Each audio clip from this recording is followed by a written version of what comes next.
It's like special discretion required tonight because the triangle telling me the broadband isn't working is up in the corner. Honestly, I'm going to take a picture of it so as you can see it.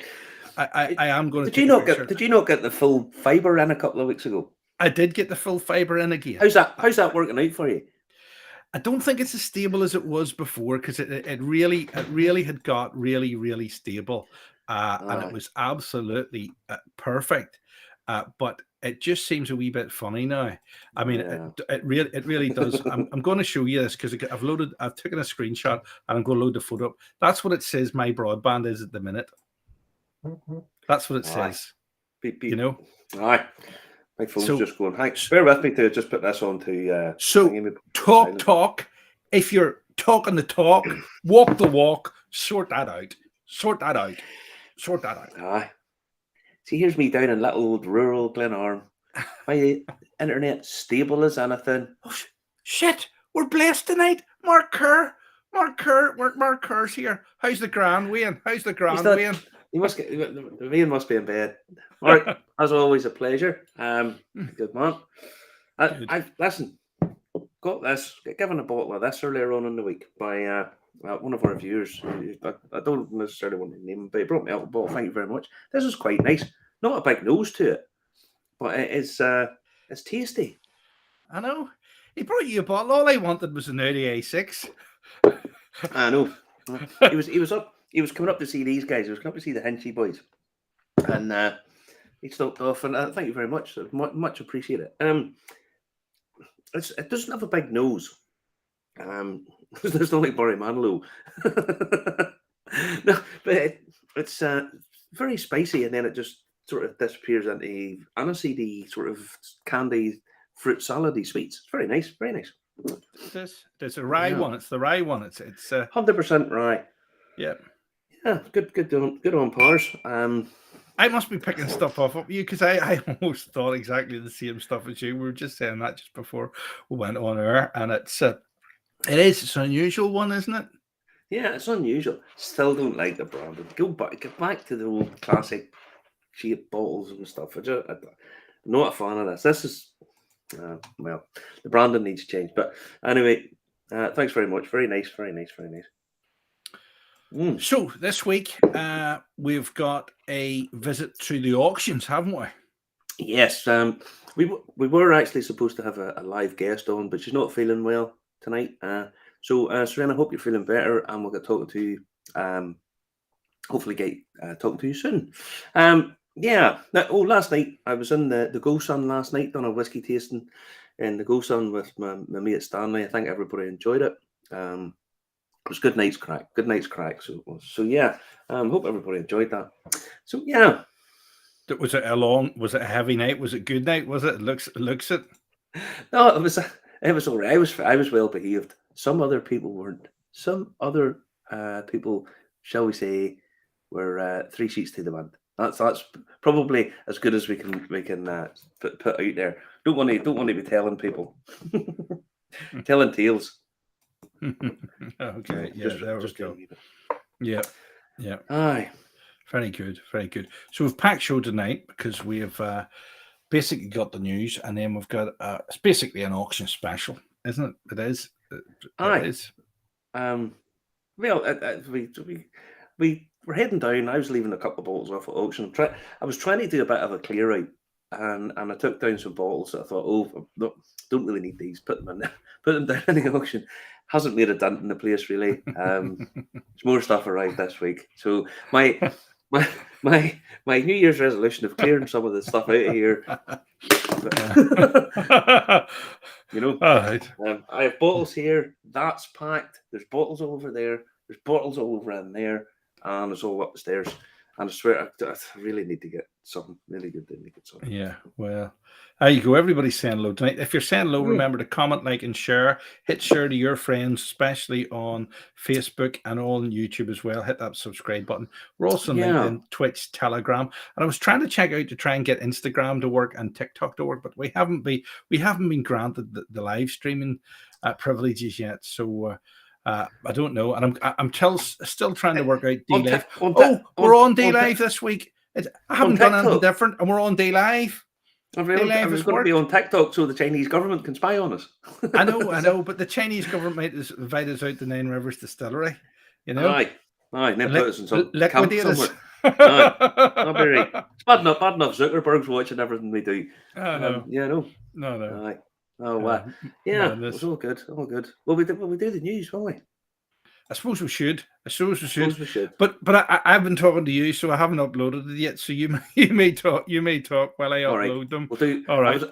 I'll sing a song. No, I can't sing a song because Zuckerberg will get us. Not allowed to do that. Not allowed to do that. No, we had a good week this week. Oh, we shout out to our good friend Carl, who has had a bit of a family emergency. Well, not going into details, but he has a bit of a family emergency, and he's had to go and look after someone. So thinking about you, buddy, and hope everything goes okay for you, Right. Yes. Good.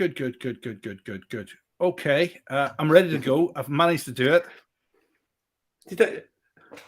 Special round of applause for Justin. But we've got a name for this tonight. And do you know, Jesus. Charles Dickens called it A Tale of Two Cities. We're going to call this show, subtitled A Tale of Two Bottles. What do you make of these two bottles? Aye. Now, there's a couple of releases this week. Now, the big one, as always, is Middleton. People seem to just lost their shit totally whenever there's a new release of Middleton. I got phone calls from people, I got text messages, can you get a bottle? Can you get this? Can you get that? And the truth of the matter is, I probably could, but I don't want to. I'm not collecting Middleton. I'm not going to be doing the runabout, running the whole thing, etc., etc. So I couldn't be bothered. But I got to get my hands on one of the new boxes, and that's the new thing. They've redesigned the box. Now, anyone who's been watching the show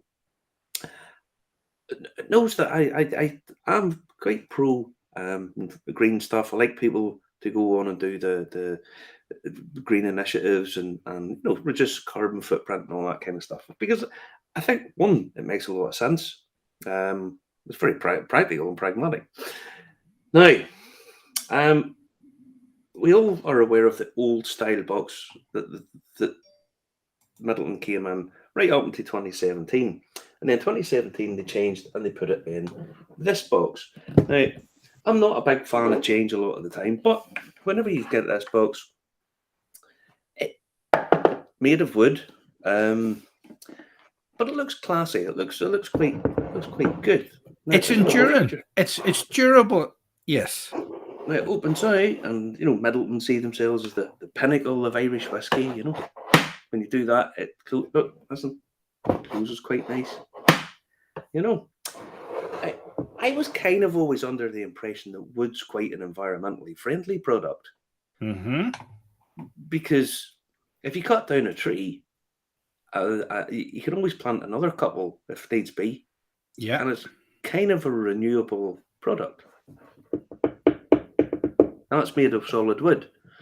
Now, okay, it's heavy, I suppose, and if it's being transported about, that's maybe an issue. So what the good people of Middleton have decided to do is to make their box out of cardboard. Aye. Now, the styling of it, the one for this grey kind of Game of Thrones pattern, it's a kind of bit like it is Game a bit, of Thrones, isn't it? Isn't it? It is. It's a bit. Quite like it. Okay, quite like it. So there's another slide where you show the box just half opened. See, I'll put it up big. Yeah, I mean, at that point, it looks okay. However, there's no little notch at the top of the box to open it out. And it's only very sort of flimsy card. So if you ever open the box, it's going to get damaged. Probably quite easily. So that's the first major flaw with it. Then, once you pull the bottle out, the bottle has stayed the same. The bottle has stayed the same. Okay, we will see. There we go. So the bottle's the same, right? So the bottle's. I'd like to think we're probably all familiar with that. Okay, so the bottle's exactly the same. Now, this is the pinnacle of Irish whiskey. That's what they say. If you look inside the box, it starts to get a bit, shall we say, cheapo looking. There's no getting around this. People need to avert their eyes now. Here it's coming. Pull it up. Right. That looks. Do you remember whenever you used to go to school and you used to have to get your books backed? Remember you done that? Where you put wallpaper on your books to protect them. That kind of looks like a strip of wallpaper at the back. I don't know. We had iPads by the time I went to school, Marty. Yeah, you did. You barely moved out of the abacus stage whenever you went to school. Yeah. Now, if you look at the other picture at the top, the next one, does it pull that up? Because it's just a bloody egg box. That's literally what it is. Is that cardboard that you use for putting eggs in? Now, I mean, I'm sorry. It just looks. Well, it looks okay. It's a bit. I know this is maybe not a great saying for this, but it's a bit fur coat and no knickers. You know, it looks okay from a distance, but once you actually get a look at it, it's kind of rubbish. Well, Lynn has got it in a nutshell. Mm, More about profit margins and sustainability. Can't imagine the cardboard box costs anywhere near the same price no. as the wooden box, yet the price has remained the same. Accountants rule the day, Lynn. Well, all I will say is this: there's already a few boxes or few bottles of it up for auction, and with a week left to go with the auction, I think they're sitting at €400 as we speak. It's I don't like it, if I'm honest. Have they I don't shot like it. themselves in the foot, Marty? Well, people are still. The problem with a lot of this stuff is people are buying it and they're not drinking it. And to be honest, it's okay whiskey. I mean, I wouldn't go mad for it in any way, shape, or form. And the vast majority of people who are buying it these days are buying it to flip it, buying it that they'll sell on at a later date, trying to get their hands on as many bottles as possible, possibly keep one or two for themselves, and fire it on down. There's environmental tripes, says Peter Stewart. Yes, Peter. Well, yeah, it's just I don't know. I think it sort of cheapens it. I don't see what particularly is wrong with the wooden box. And let's be honest, Irish distillers can't be short of any money. You know, they're not losing the dough here. You know, and in terms of the packaging, it's just not presented well. And if they're wanting to put it forward as the pinnacle and so on and so forth, really, they should do a better job of it. Anyway. Yeah, I think you're right. I mean, I think they were edging towards being there with on a par with Scotch, and they're not now with that box. I mean, I seen the box too. It's flimsy and sort of cheap, and yeah, I think it could have been brought out a better way, if I'm honest. But however, another bottle is going to be released this week. It's the Middleton Pinnacle, and it's being released with an NFT, which I'm still not 100% sure what exactly an NFT is. I've had it explained, and I know you've tried to explain it, but it bores the tits off me. I'm really not that interested. But this Pinnacle thing, now, This looked like the crystal that the people from Krypton that were very bad to Superman is from. That's exactly what it looks like. It looks like yes, the people that done bad things to Superman. Now, this is a one-off bottle, and I mean this is the stupidity of this, right? It's $130,000 that has to be paid by Ethereum, which is a crypto currency. So you're not 100% sure what it is you have to pay if you have some Ethereum, because the price of the Ethereum goes up and down because it's really only worth what it is in terms of dollars. Don't get cryptocurrency. Never understood it. Anyway, this is it's 40. It's a drop of all the 40 Middletons that have been released over the last 39 years. Sorry, but people are even putting me. It's Superman's flute. Yes, I know that's what Doris Day wanted to get her. What was his girlfriend called? Lois Lane, no. Lois Lane. Doris Day. Lois Lane. Same difference. That sort of name. This is it's a 5-decade blend released at 40% ABV. Right now, if there's no age statement on this because they never do an age statement for Middleton, but it's basically a 9-year-old pot style blend in a bourbon cask. That's basically what you're getting. A 9-year-old, and it's $130,000. The really funny thing is, you actually get tasting notes with it. Who the hell's going to drink it? Nobody's buying that to drink it. Now, Don't get me wrong. It's a work of art, and it's one of these collectibles, and people buy it. If someone buys it, fine, fair enough. But it's basically, if it was being just given its proper description, it's a 9-year-old whiskey. It doesn't tell you if it's been blended up. I mean, is it just 5 ml out of each bottle? I don't know. Fancy glass, kiss my. Aye, it's a one-off bottle. I mean, a one-off bottle of Macallan. We've seen that selling for $250,000 at auction for charity. It doesn't mention charity in this, I don't think. No, it doesn't. So this is them selling a single bottle of whiskey for $130,000. It is kind of nuts. Like, it's just, wonder do you get a free tin of Coke with it? As my mate used to say. Yeah, it's very strange. Very strange. I must admit, it looks fantastic. I like it. But would you spend $130,000 on something that you've never actually seen, or there's no real description? I don't know. I don't know because I don't think it's going to go up any further. I mean, sorry, I forgot to say they get a distillery tour with it as well. That'd be nice. 35 quid worth. 130 grand to get shown around Middleton. By the way, and if you have to use it within a year, otherwise they take your day trip out. Yeah, it's fun. It's just nuts. Well, listen. Here's a point. Russ Bishop has said collectors are ruining the whiskey experience for the real whiskey lovers. You have a point, and I will tell you this.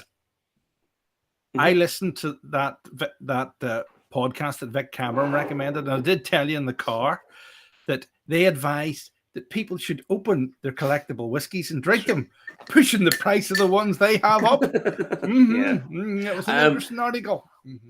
I put it like this: I get people collecting whiskey, and that's all well and good, and it's fine. And it's just that is a reality. There's no problem with that in many ways, but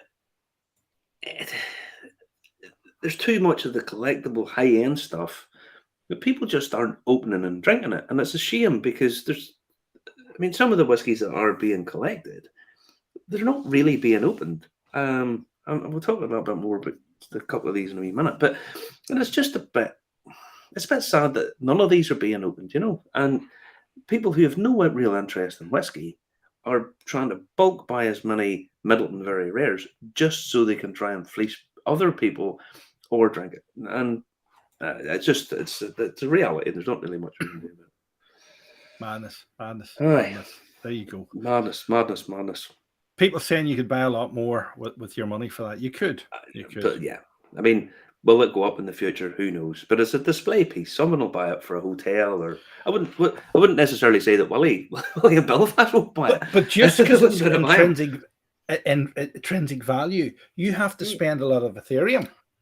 Now, as far as I know, if the Ethereum goes up, you can't then transfer it back and get the same amount of Ethereum. Doesn't work like that, does it? Well, I mean, cryptocurrency is only worth what it's worth in relation to a dollar anyway. It's absolutely zero intrinsic value or worth.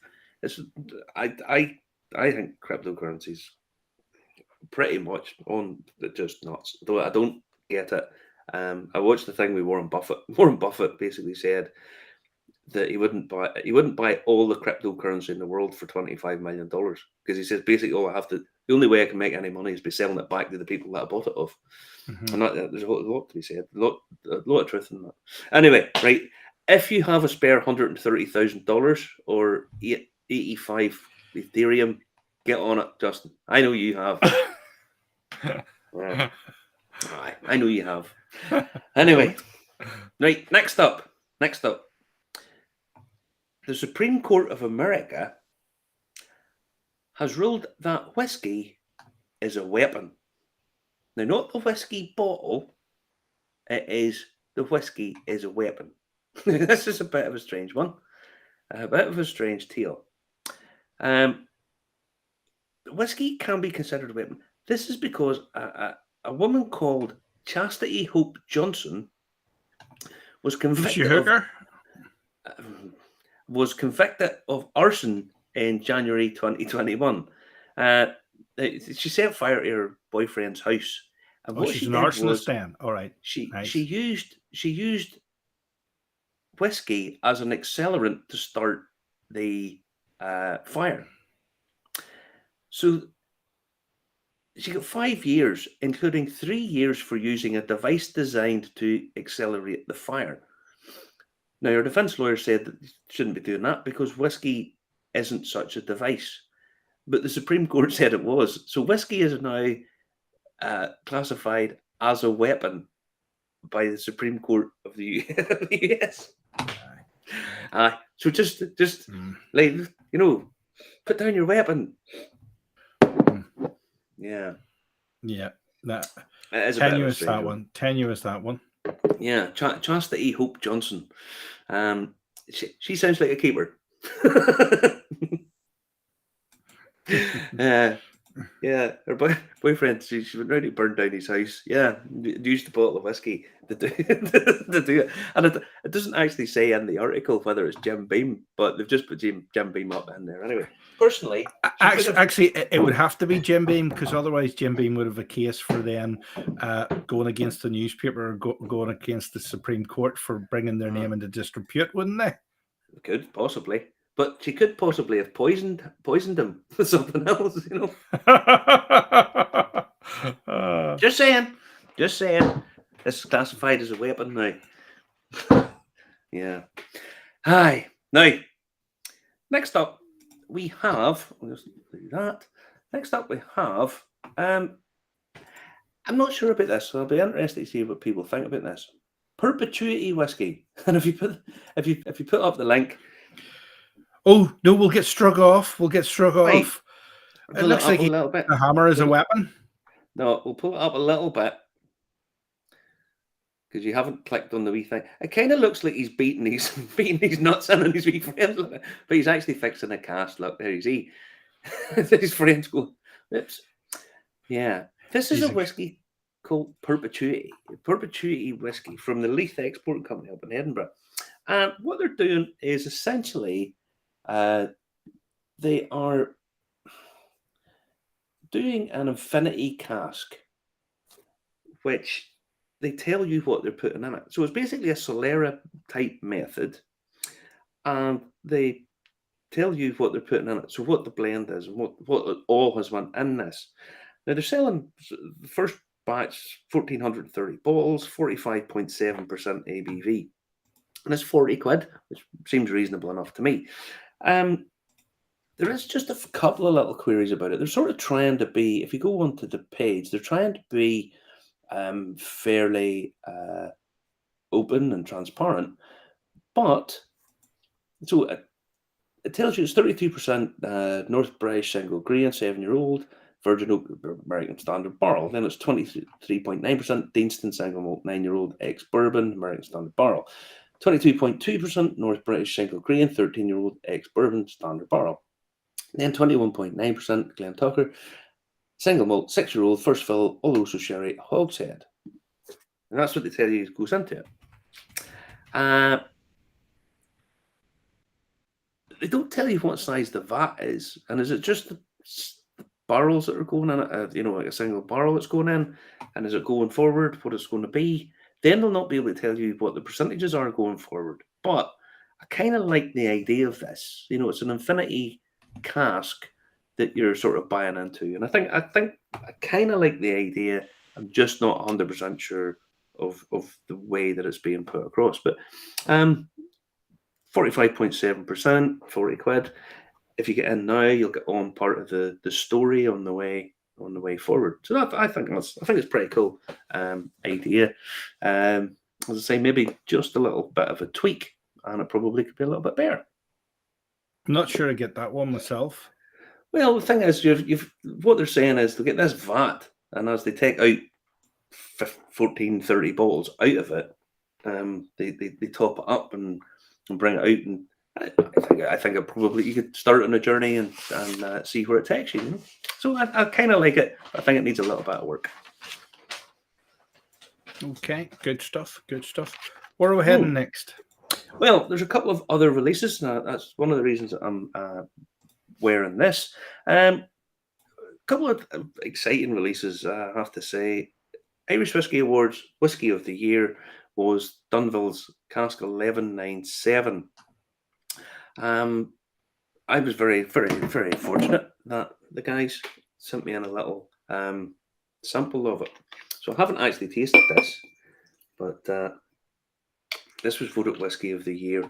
It's a £275 bottle. It's a 21-year-old finished in a Paolo Cortado cask, 53.2%. Yeah. Jarlath is watching. Looks good. Oh, I know. Jarlath always watches. Let it sit there for a little bit. It's a hell of a bit of kit, to be honest. Let's be honest, the single cask stuff from Dunville's is fabulous. They all are superb. But this was the one that got the Whisky of the Year.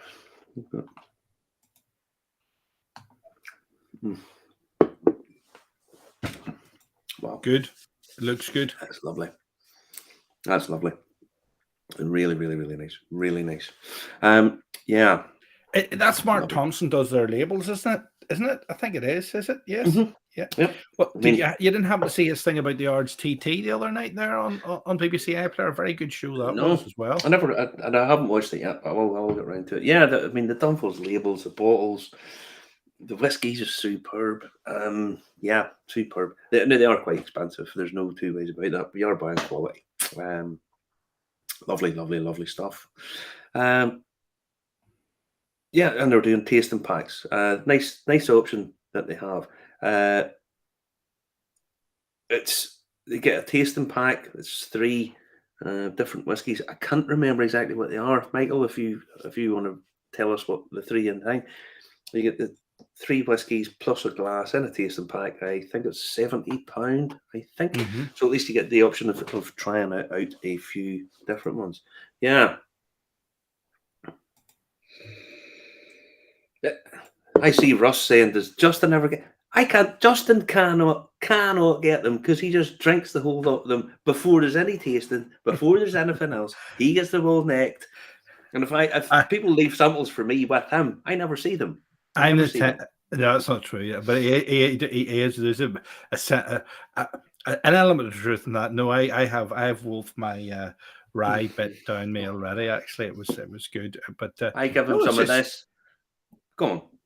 These are premium things, and they're going out to the trade. And Murray writes for the Sunday World as well. I'm the tech guy, so I get the whiskey by default. You know what I mean? But the good news is I don't have to put my head above the parapet and say whether a whiskey's good or not. I can say it. Yeah. I know nothing about it. It's lovely. Plead ignorance.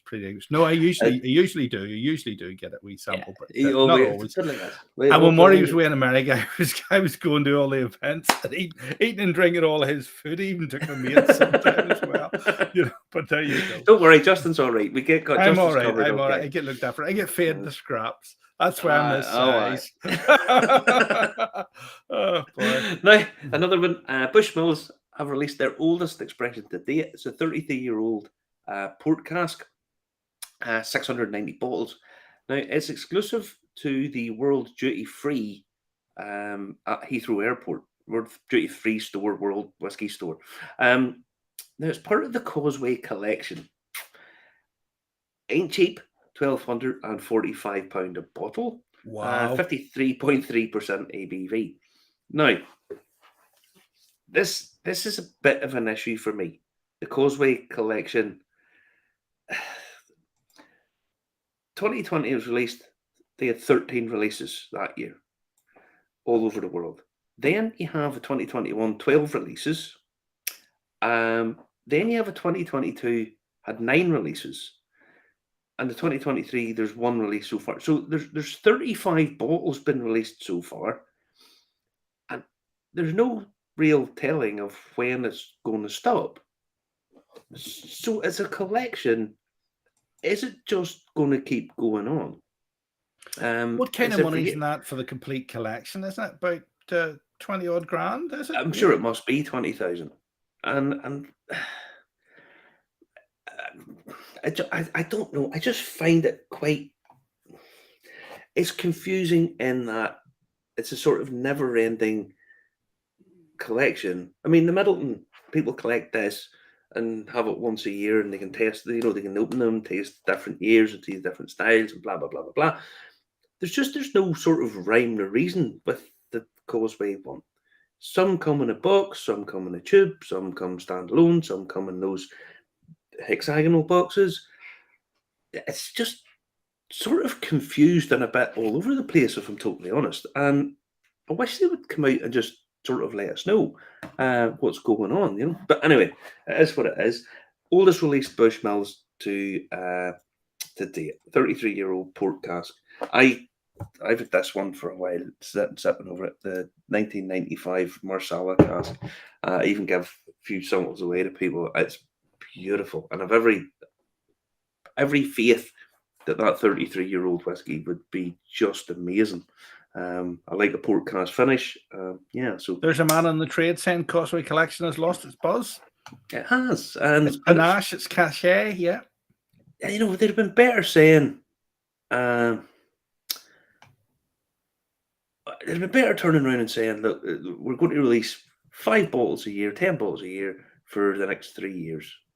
I don't know, just kind of. And what I mean, some of them are like single casks where you've got a couple of hundred bottles, and then you've got ones that have thousands of bottles, and it just doesn't seem to sit like a collection, you know? Yeah. So There's Lurkin Dunn. He agrees. He says the 1995 Marsala is incredible. absolutely Value for beautiful. money. World class. Yeah. Yeah. And the thing is, we all know Bushmills, when they do it right, smash it out of the park. They've got the best whiskey in Ireland. I don't doubt that for a second. Well, the stuff that that Diageo took when they smoked it and got rid of it. But they do. Their spirit's superb. But they just kind of miss. They kind of miss us getting to love them. Do you know what I mean? Anyway, it is what it is. It is what it is. What size is that bottle, or is that just they haven't got the scale right in that picture? No, it's a fair lump of a bottle. Alex is not a big girl, like, you know. She's not. No, not it that must tall. must be bigger than normal bottle. Well, then actually the price might be justified then, Marty, if if it's a bigger than normal bottle. It's not. It's a standard bottle. Jesus, Right? doesn't look at that picture. Folks, Justin, look at this Justin, picture. Justin, Look at that Justin. picture there. But it's a big box.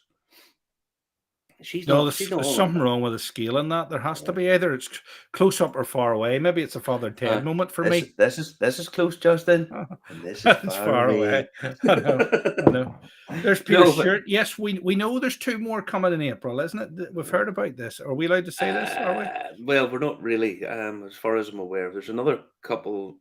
We didn't bottles say coming. it. He said it. Well, there's another couple of bottles, but they're not going to be part of the Causeway collection. So they're not part of the Causeway collection, and they're. It's a bit confusing as well, Peter. I'm not really at liberty to say, but I know there's a 2 more bottles coming out that are ultra premium as such, and they'll not be as old as this, but I mean they're pricing's a bit odd and there's only a certain amount of allocation. It's just odd. It's just bizarre. You're right. It's hard. Len saying about the new bottle shapes in the US appears. We've already Yeah. already commented a bit about the bottle shapes. I kind of like the new bottle shapes, Anyway, I'm a bit of a traditionalist. I like them. somebody says it looks like a 1 liter bottle. Actually, there it might be. It's not. It's not. Okay. 70 cl bottle, 53.3%. Yeah. Oh, saw the news today that the Liberator is going to be on sale in Fortnum and Mason in London, and they're going to be doing some tastings. If you're over that direction, maybe you went to the Macallan James Bondy thing in Harrods. I think I know a couple of people that were over and went. Pop down into Fortnum and Mason and get a taste of that lovely, lovely, lovely stuff, the Liberator. And it's quite interesting because Fortnum and Mason's just round the corner from where Daniel O'Connell lived. There's a blue plaque up to him as well. So I quite like that. Good. And we do have a deep affection for Sir Morris. We do because he fed me crab salad for lunch. But anyway, that's all he ever thinks about, folks. All just ever thinks about is his belly. Aye. Now, these guys, Glengoyne, have come up with an innovative way of getting some whiskey. It is donate your time for a bottle of Glengoyne 15-year-old. Now, it's not just a straightforward. You don't just say, "Oh, do whatever you want and get a bottle of whiskey." They have done a partnership with the Wildfowl and Wetlands Trust, and there's 4 sites. Now, none of them's in Northern Ireland. There is 2 in England, 1 in Scotland, and 1 in Wales. And if you put your name, you sign up to this, and you volunteer to go for a day, helping restore some of the wetlands and doing this kind of stuff, whatever they're asked to do. I don't think you'll be hard pushed. I don't think you'll have to do a full day's manual labour. You're safe, Justin. You'll not have to do any manual labour because Justin is allergic to any form of manual labour. Hold on. Do they give you a drink if you do manual labour? They give you a bottle of 15-year-old. They actually organise transport to and from the wetland as well. They do. I've seen them. Yeah, seen them. Yeah. So you get a bottle of 15-year-old, and then you get a personal invitation up to the distillery for an in-depth tour. And you don't have to pay $130,000 for a tour the way you do with the one in Midland. So I think this is quite good. It's quite a nice day. I don't know how many people are going to be selected to do it or whatever, but I kind of like this. Come do a wee bit of work with one of the charity partnerships, and you get a bottle of whiskey in return. Trade and barter sounds like a good idea to me. Does indeed. Yeah, it does.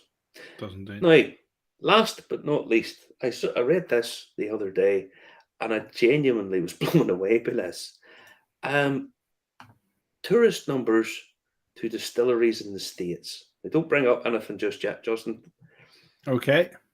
Tourist numbers have been released for the most visited distillery in the US.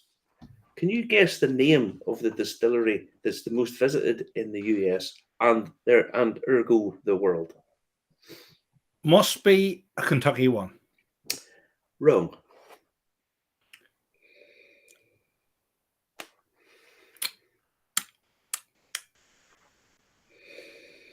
That's lovely. Tobacco Barn. Tobacco Barn's about the size of a barn. It's a Tennessee distillery called the Holler Distillery.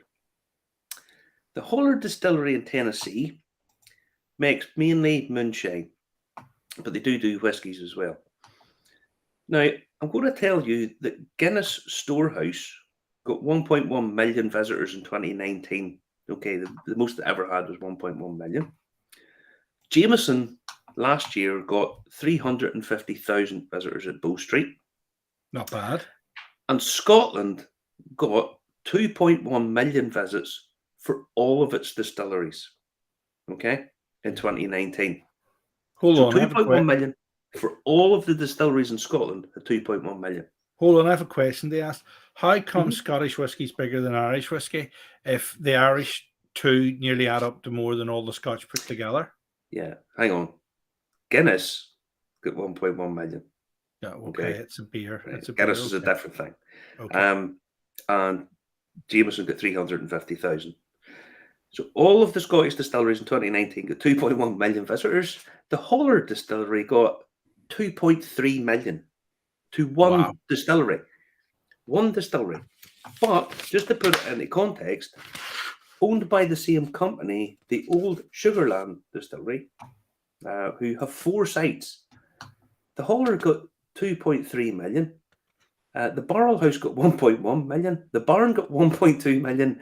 And the 6th and Peabody got 700,000. All in Tennessee. I mean, the numbers are just incredible. Incredible numbers. Okay. The Kentucky Bourbon Trail, with 42 distilleries, got 2 million visitors. That's not bad. Yeah. I think it's pretty good. I mean, if you were getting the percentage of that, you'd be doing all right.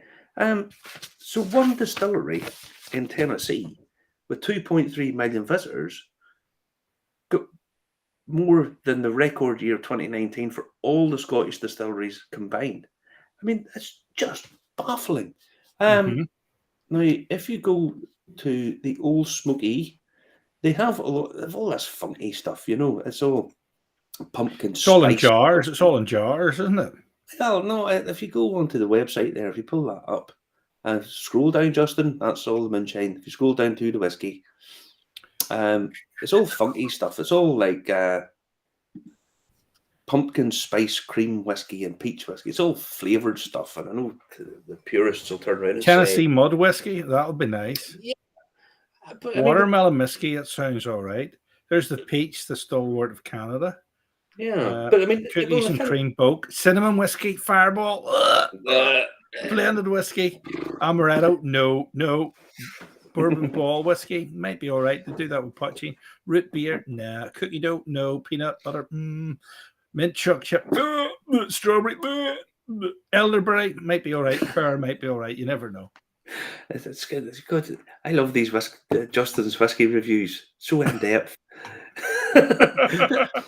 Now, the one thing I Here, will say, I think they right, sum them up pretty accurately. I'd say you're not far wrong with some of them. But the thing is, this is all based on the back of moonshine, which pretty much the same as potchine. Okay, it's the same family. The technical file of potchine's obviously a lot different than the moonshine. Okay, we know all that, but it shows you the potential that some of this has. It's obviously enormously popular. Sturdy's And done the math there. what 6,000 a day. Jesus, 6,000 even if they're a coming by day. coach, how many is that? That would be an Say, unbelievable amount. say 50 I mean, how on earth do they cope with that kind of number? But there you go. And I don't know. I saw the figure and just thought to myself, holy fuck. I mean, I get Pitlochry, the Blair Atholl distillery is probably, I would imagine, one of the busiest in Scotland in terms of visitor numbers. They could be running me 3 coaches a day or 3 coaches an hour going through it. But that's 150 an hour for 8 hours. And even they wouldn't even be 8 hours, it'd be sort of 6 hours. So I mean that's say 150 an hour for 6 hours. I mean, do the maths there, Justin. What would that be? I won't do the maths because I'm no good at maths. Justin, by the way, couldn't tell the time during the week because he couldn't figure out the maths of an extra hour. He couldn't do +1. That was basically sort of through him. But no, I mean, if it's 150 an hour for 6 hours, we're talking 900 a day. Yep, Peter Stewart did it for me. 900. There's the But answer. But you're talking, they're doing 6,000 a day. I mean, it's incredible numbers, just amazing. But there, I mean, good on them. I wish them all the best. Wouldn't necessarily be my cup of tea, but there you go. But mind blown, mind blown. So that's the news this week. It took us 45 minutes. Should we do the auction tonight? Or should we leave it for a special for another week? And I can change the name of this, edit out the start and the end, and nobody will know. No. I know we've been talking away. I think we do the auction stuff. Because what happened was we went down to Anthony down at Irish Whisky Auctions, taking down a few bottles, and what we did was we recorded what actually happens. You know, I leave a bottle down. What's the process and what confidence do I have in that it's going to be looked after, taken care of, presented properly, not drops, etc., etc. So Anthony very graciously gave us a behind-the-scenes look at what happens to your bottle when you give it or send it down to him. So we done a bit of recording. Behind-the-scenes look at what actually happens at Irish Whisky Auctions. We all use it. We all buy stuff from Anthony. But how the logistics of it? Bottle comes in, gets tagged up, sent through, photographed, sealed. So we're going to find out how we're going to do it, and we're going to talk to this man. See, how are you? See, you're used to having Katie there to keep you. Well, she's not here today. I know. Actually, yeah. I'm used to having Justin whittering in my ear. So you're at a disadvantage, and I'm still at a disadvantage because Justin's here. Yeah, you're slightly hamstrung, all right. Yeah, no, Katie's not here to keep manners on me, so I am likely to say anything as well. That's the other scary part. Okay, not for kids. I'll try not to. What we do? There's a guy coming in here, and he's bringing in some bottles. Yep. What happens? So, literally, a guy walks in the front door, and he's going to give us bottles to submit into our auctions. So somebody walks in the door. This is the reception area where we greet them. So we have out here, we have our docket books. So it's the simplest thing in the world. It's the exact same thing that we have repeated in the depots as well. So we've depots around the country. But so somebody walks in the door with the bottles. We take the bottles off them. We give them every depot, and even ourselves, we have the triplicate docket book here. We fill in the customer's details. We detail the bottles themselves. We sign it by who receives them. So whether it's myself or usually somebody else here, it's not usually me. Delegate it. I get wheeled out to smile and wave every now and then. They count the bottles on the data, and then it's signed then by the person that's dropping them off. Yeah. So once it's signed, we're essentially then taking responsibility for them. One of the things that we have with the depots is people leave the bottles into the depots, and we don't take sort of authority for them until they're received here. So once that's all filled in, the white copy gets ripped off, gets given to the customer directly. The yellow copy stays with the bottles at all times, and then the green copy stays in the book, so we've got a hard copy of it somewhere as a reference point. So once the yellow sheets are filled in, it then goes with the bottles, and it goes on to our next stage, which is inside to begin the process in theory. But as I say, here's the place where they first land, and here's what happens first. So it's nice and easy. We're going to go in to the inner side. Yeah, not many people get back in the back door here. Yeah. Excellent. Cool. So we're going in. Better, it's all access, so it's access control to get into everywhere, so we can come on in this way. Come on ahead. Just our turtles. They're the first staff members. There you go. Most people have seen them. They're the first staff members in Irish Whisky Auctions. There was two of them getting very friendly there. There was, yeah. That it happens a wee bit, yeah. And we thought one of them was a male, and then we discovered that he wasn't a male, right. So we had to do the name change. I won't say their names out in public in case people take offence to them. So what happens is then the lads bring the bottles in, and so they go into this room in here. So this is Niall's room. And Niall is here. He's actually just having his lunch at the minute. But you can go on ahead, Justin. Come to the door here. So the bottle comes in and it goes onto the rack here behind Marty. Just turn your back, Marty. So the bottles come in and it goes onto this rack, and you can see their bottles with their yellow paperwork. And then Niall begins processing them initially. So it goes onto the computer system and it gets given a lot number and a unique ID. It then starts to go through the photography. Photography. It's my big word. Photograph process, and we literally take every single bottle. So even, bottles that there's multiples of red spots or green spots or gold spots, we literally photograph each individual bottle because of the way our system works with the barcodes and the photographs themselves. So every item that you see on our website is exactly that bottle. Yeah. So you're not getting any deviation from it. You're not using library photos or anything like that. Yeah. Does mean more work for us. Oh, absolutely. It means a lot more work for us. But look, I think it's part of our integrity that I've always insisted upon, that it's exactly the bottle that you're getting. Where we sometimes make a boo-boo is in the descriptions. Where we'll never make a mistake on is the photographs, because it's literally that exact bottle. To be fair, you've lots of stuff coming in that probably hasn't seen the light of day for decades. And it's very hard sometimes to get information. So absolutely. Yeah. But even the mistakes can happen sometimes in just the sheer volume. I mean, last month was a relatively quiet month for us, and we had 1,200 lots. And so again, even the photographs.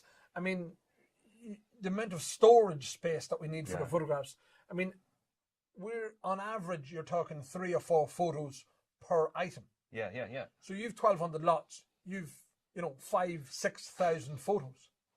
Yeah. And they're high res. I mean, we take high res photos as well that we can upload then and all that sort of stuff. So I mean, literally just the logistics of all that and the data management of all that, and making sure.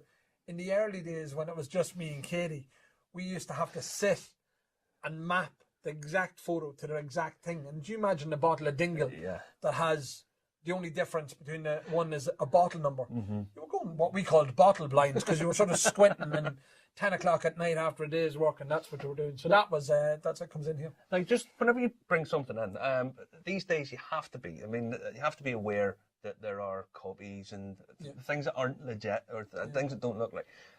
Is that where you do the initial inspection? Yeah, so because again our input from bottles can come from anywhere. It can be somebody walking in the door, or it can come from the depots. I mean, the depots have no obligation to verify a bottle is legit. So until it comes here, and literally Niall is the man. Niall is first hands on.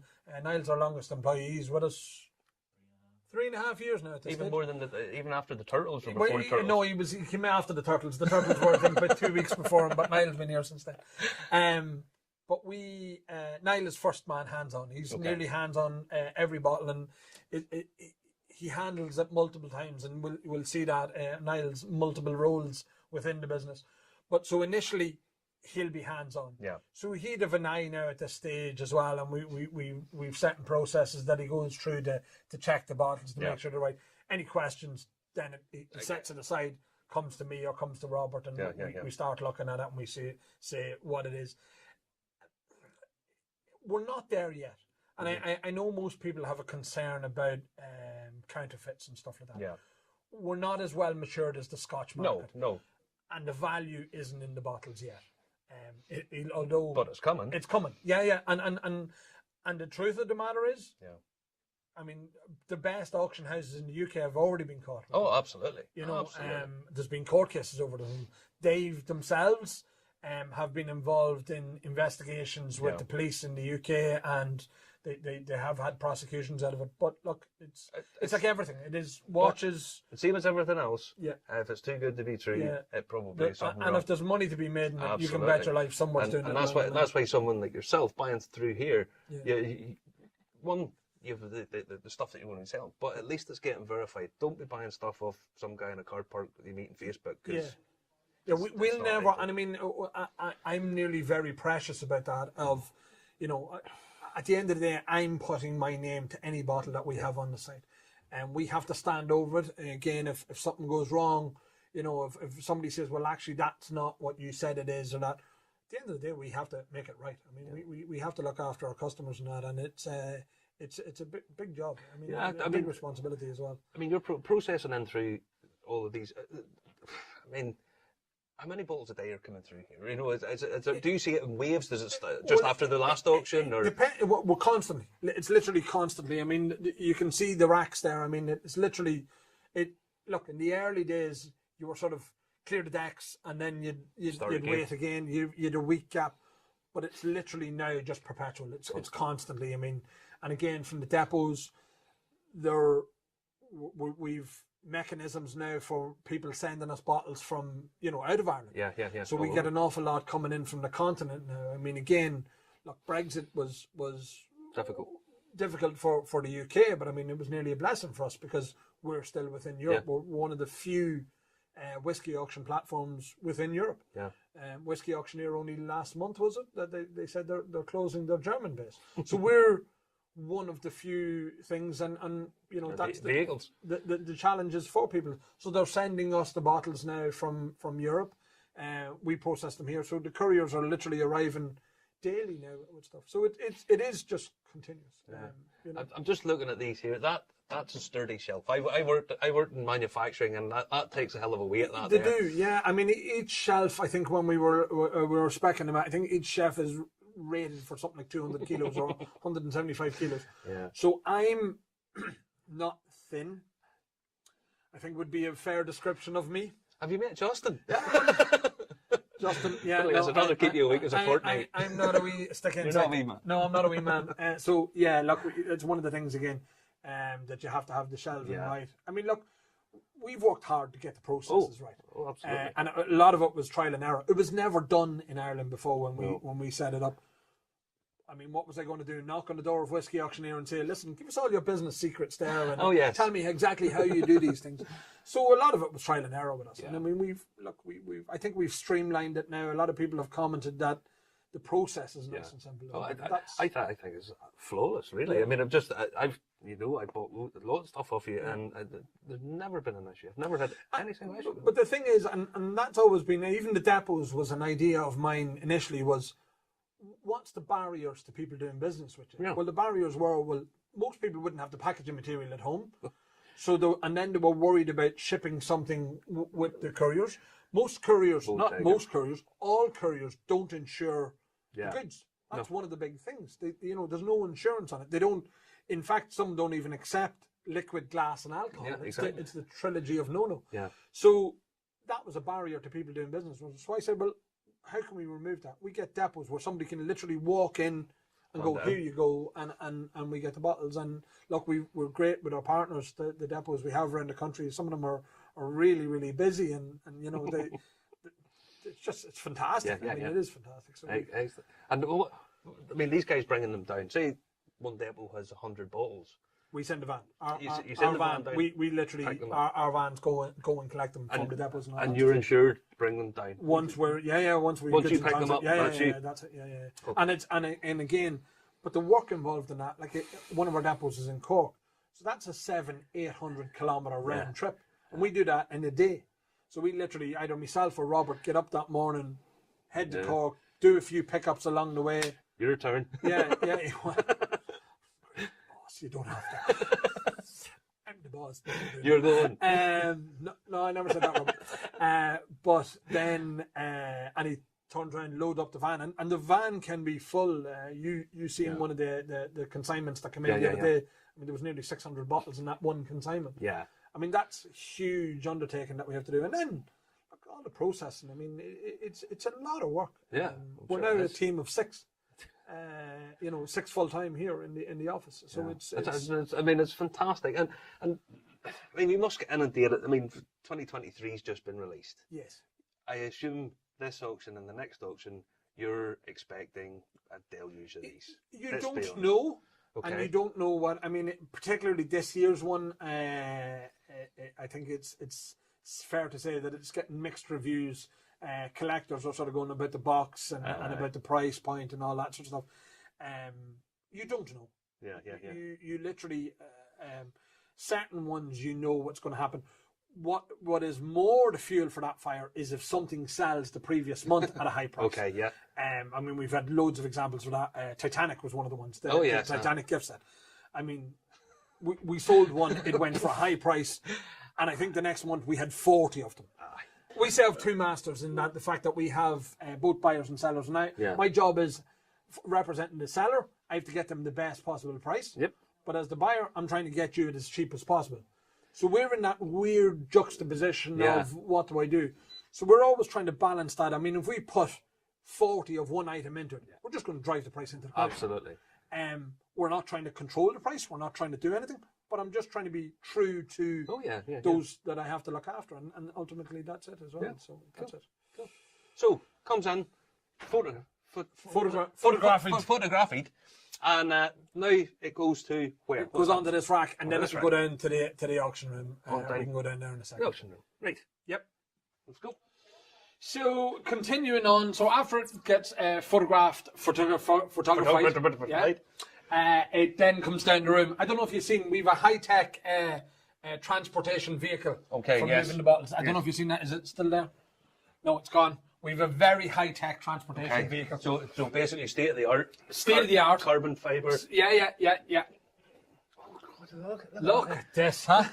What a piece of design. Alloy wheels and everything else, huh? Bespoke. Bespoke. Well, when I say custom made, we had to put a bit of wood in the bottom just to level it off so that the bottles are level instead of sloping. Nice to see MDF being used. Oh yes, nothing but the best here. Nothing a high grade MDF. Fine.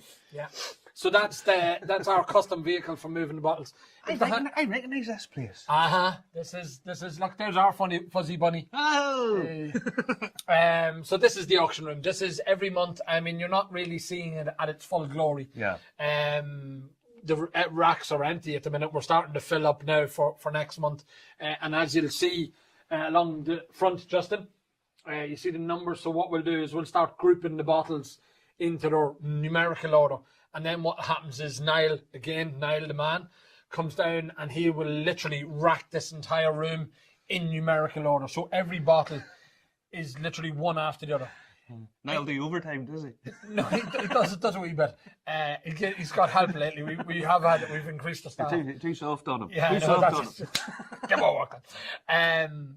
But the reason being is then, I mean, we've had to expand this. This originally was the photography room, but we've just ran out of space. I mean, we've come to our limit in this room once or twice, whereas just and you see again. Some of the issues are it's not a bottle, it's a collection of bottles, so it takes up a significant amount. I mean, one lot. So although there was only 1,200 lots in our auction, one lot could be 6 or 7 bottles. Like there's one lot in this month, it's 22 bottles. Yeah, you don't think of that, really. So it's 1,200 bottles, but there's probably about 1,700 bottles. Yeah. Excuse me. So this is what we do in here, and so this. I love showing this room off, and I love coming down here when the room's ready the day before the auction starts. I mean, we're working right up until last month, 2 minutes to 5. I was finalising the last bottle. So that's how close we were cutting it. Tight. But it's gorgeous because you've such a range of bottles in this room when the auction starts. And I apart from... Even Willie Jack's place. You know Willie Jack's place well. I know. But there's very few places where you'd have such a range of bottles. Yeah. Everything from a Blue Spot, a bottle of ordinary Tullamore Dew, and sitting beside that there's a 1973 Middleton over there. So on the same shelf, you've Redbreast 10-year-olds, Glenmorangies, you've Glenfiddichs, Old Jameson. What's that here? What's that? Elijah Wood, Elijah Craig. Elijah Wood, he's an actor, isn't he? Elijah Wood's just. Hang on. Dream casks. There's literally just everything. And it's... Look, as a whiskey fan, I don't think there's anywhere else. I'd love to get you back down when the room is racked out. When the auction's live, so that week that the auction is live, it's a real showpiece that I'd love you to come in and see. But it's... Now, in terms of when you take in all your bottles, you get them all photographed, bring them in here. There's a lot of money's worth of stuff here. Yes. How secure? I mean, this obviously has to be very secure. This is the fortress. And I'm sure fire hazard must be. Yeah. The fire department. So this is like a fortress in here. Yes. Well, yes. So much so that we've bulletproof glass on the windows. Excellent. Don't be shooting it. Don't be shooting it. No. People might pass comments that we're up around the border area and you have to have these things. That's not true. The very famous Dundalk residents offended in comparison to El Paso. Slanderous, scurrilous comments. Look, we there's access control into all the rooms in here. CCTV, motion detectors, heat sensors. We've everything. Look, there was no point in you can't not do it. And then the insurance company insisted on most of the stuff. And then we went that wee bit further over as well. We control the temperature and the humidity in these rooms. So again, the bottles are being stored right and all that sort of stuff. Look, again, they're just things that you have to do. You have to do. If you're doing it, do it right. And that's I suppose that's been one of the things that's been my mantra nearly from day one. If you're doing it, do it right. So and it stood to us. It's secure. Secure, yeah. Good. Now, and if all else fails, I'll be waiting for the outside of the pass. And if that fails, Katie will be there. You might get past me. You're not getting past her. No, exactly. Now, auction week. Yeah. Is it busy in auction week? Because it's quite quiet. It's our slack week. I say our slack week. Everything that we've kicked down the road, we're then doing on auction week. You're starting to prep stuff then for when the auction ends. I mean, the Monday when the auction ends in here is carnage. Is the only way to describe it. We've had new staff members that have joined us, and you're just coming away. You can just see it like they're walking out of a war zone. They're like shell shocked of what actually happened. So basically, something similar whenever they meet Justin. Yes, that's exactly it. Yeah. It is quiet enough, but as I say, we're catching up on emails. We're doing valuations on bottles. Like, we're not idle. Yeah. We're genuinely not idle. And again, I try and, if lads want days off for that, as best we can, we try and get them in. You're getting them. I know, yeah. You're getting them apparently there's employers' rights and employees' rights and all that sort of stuff. Yeah, no. No. People think I'm going soft in my old age. We'll not be having that. Absolutely not. But yeah, no, it is quieter. But look, we've got to a stage, and like I said to you, you were asking about when do the bottles arrive. It's nearly perpetual now, anyhow. Okay, so it's the minute you're like, our closing date is this Wednesday coming up, the deadline for the March auction. But the minute that passes, anything after that is in for the April auction, and it just keeps continuing and keeps continuing. You're always carrying. I mean, you're starting off. We probably came into this month with 200 bottles. Laying over from last month that either didn't hit the deadline, and again we're strict on it. And people go, "Oh, but it's only one bottle," and I'm going, "Yeah, yours is only one, but if we're not strict on the deadline, then and the amount of work that has to go involved." We estimate it's about an hour and 15, an hour and a half handling on every bottle from start to finish. On every bottle. Wow.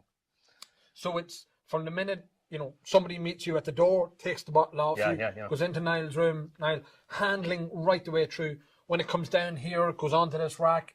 Then it's literally 3 days we have to allocate Niall. He has to get 3 days ahead of the Friday to get in here. So we have to get him down here. Latest is lunchtime Wednesday. Yeah.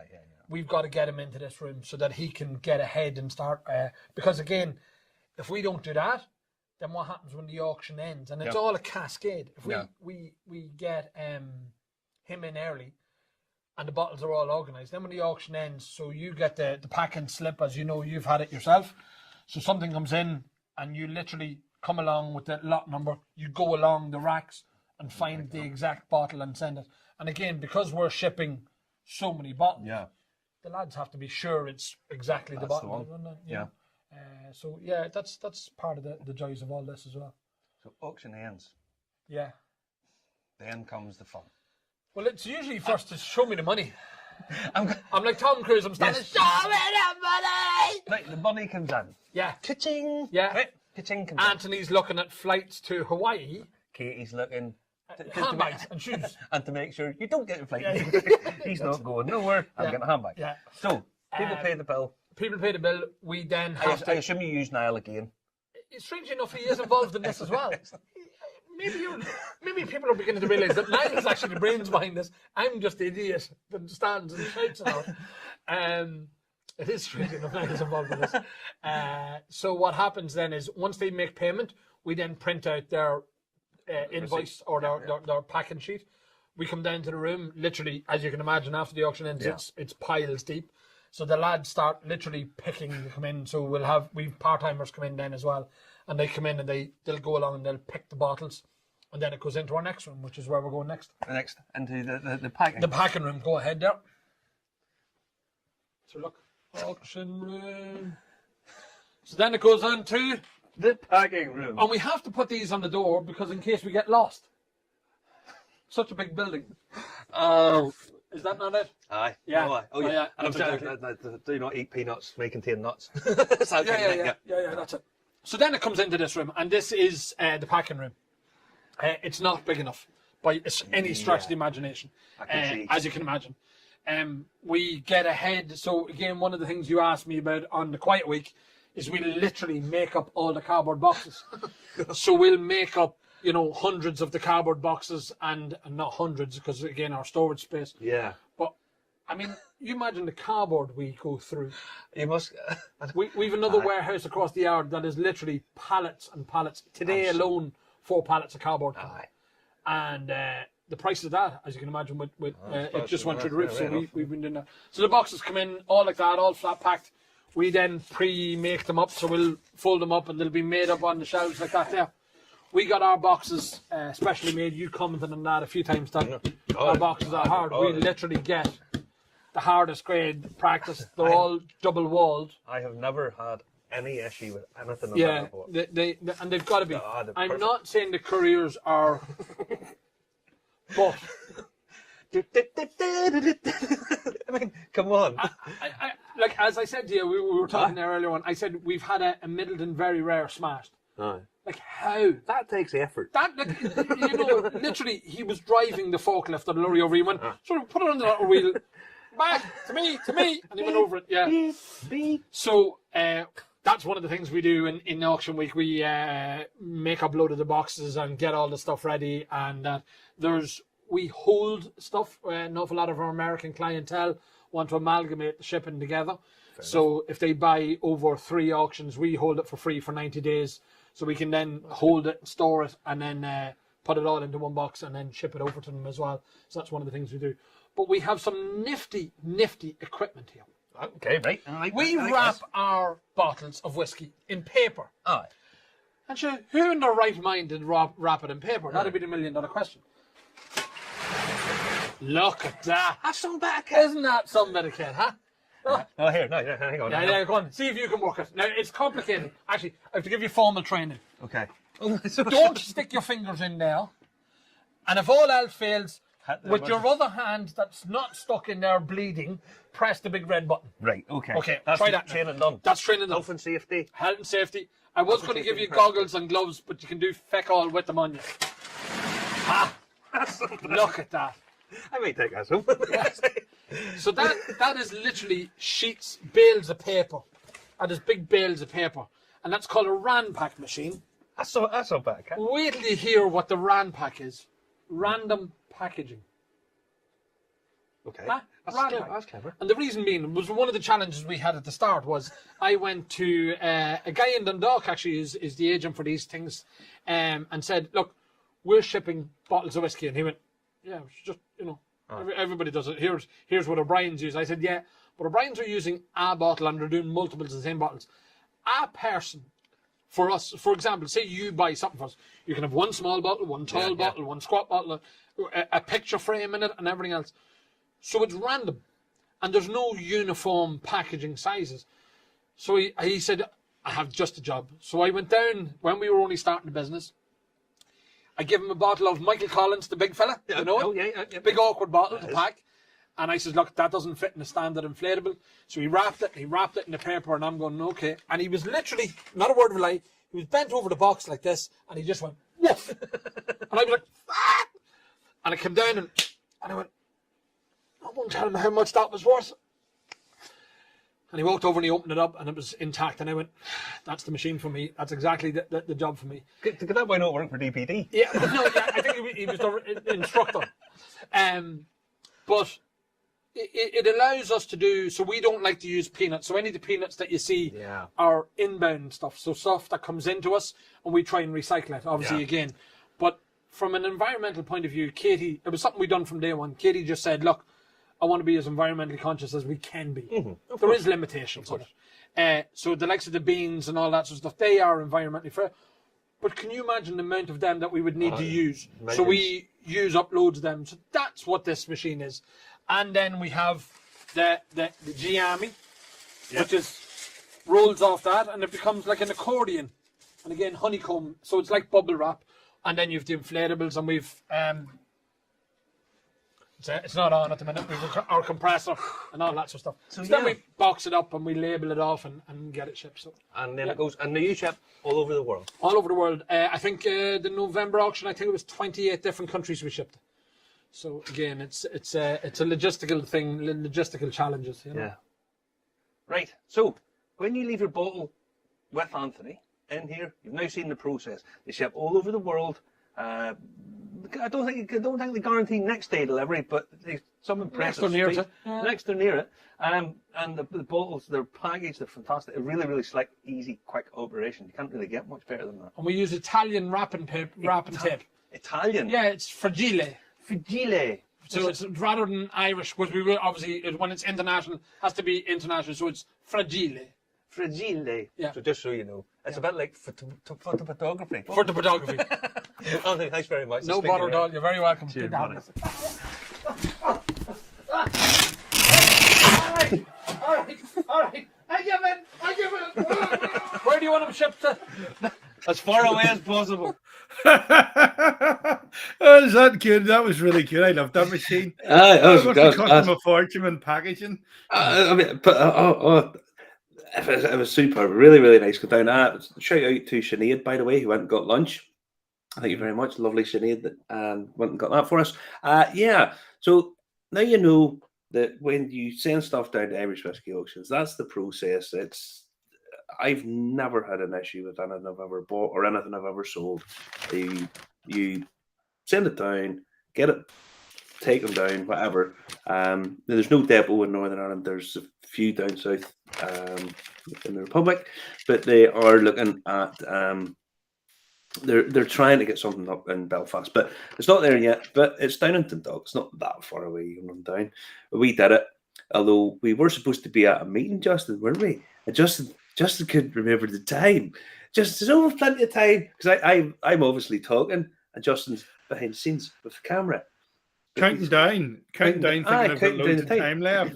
Yeah. And we were well over an hour late. But it was all right. Yeah, but listen, I have bought loads of stuff off Anthony. I've sold loads of stuff and I left stuff down to be sold. And I do it with confidence. You see the process now. A couple of little things we couldn't show you because I don't want that shown just for the competition. They have a couple of processes that they do that didn't really want shown. That's perfectly fine. But honestly, nice people doing good work that you can bank on, you know. So yeah. Great day out. There you go. Yeah. Right. Next week, who is it next week? Our guess is as good as yours. Well, put it like this: next week, hopefully we'll get Serena on. She can come over and give us a little chat about the Clackmannshire Whisky Festival that we went to last year, and we enjoyed it so much. We're going back again this year. Indeed. I can't wait because nice people do good stuff, and we have an exclusive. We have an exclusive behind the scenes of the new Titanic distillery, which will be open to the public on the 31st. And we get to talk to, well, I don't think he's a very modest guy, but we get to talk to Peter Lavery, who's the guy behind the whole thing. Nice guy, explains why he's doing it, and we get to see the stills and we get talking to Damien, the distiller.